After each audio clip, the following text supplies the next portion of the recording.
I had a mom call me on the weekend, and she was an older lady, and her daughter was in custody on remand in a small southern community, and I won't tell you the community.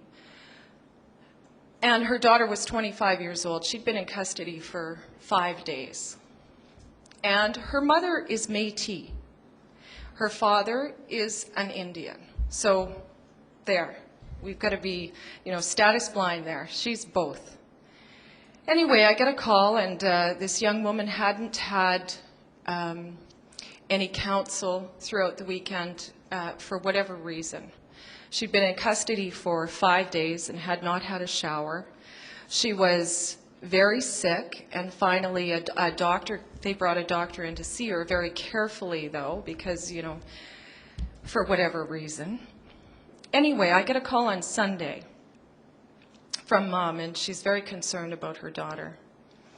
And I phone down to this police station, and I say, sort of, what's up? Talk to this woman, and she tells me this horrendous story about how, and this woman isn't an innocent, sort of picked up for nothing. She had stolen a purse out of a bar, and so there was some rights that the police had to remand her, and she had seen a justice of the peace. She was held over for court to Monday. This is Sunday. We're women. We have natural things that happen in our body, and she had her menstrual period, okay? And she got it 2 days before, and they wouldn't supply her with sanitary napkins. And wouldn't supply her with a shower and that sort of thing. These things happen all the time. And they wouldn't provide them. So I talked to the officer and I said, hey, if you're going to put women on remand, chances are that this is something that might happen. And he said, I'm sorry, we don't supply that. So this is a little town where she doesn't really know anyone. I don't know anybody. I remember I have a cousin, a long-lost cousin that lived in that town. So I called my dad, and my dad said, I think there's a Sally-Ann in that town. So I finally got a hold of somebody at the Sally-Ann, because they said if I could get someone to provide this for her, then she could have it. So anyway, I talked to this wonderful woman at the Salvation Army, and she brought this woman what she needed, necessities, and some clean clothes. And at the very least that I could do was have the officer promise to give her a shower before she went to court. So these are things, pardon me, that happen every day in our system that needs to change.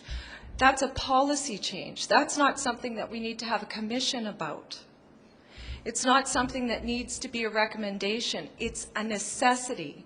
It's a human right. It's a basic right to have necessities provided for you. So I guess in terms of what happens next, I would hope that, and that's not going to be the end of this story for sure, not for that young woman and not for me, because we're going to work together to hopefully make some changes. But it's not a big thing to provide people with necessities. We're not asking for lipstick or perfume, just necessities. So these are, and I could tell you lots of stories in my short time practicing law that people suffer on the streets. And hopefully we're working towards, a better place for us to live. And a more peaceful place, and build some bridges in the city of Bridges and in the province of Saskatchewan.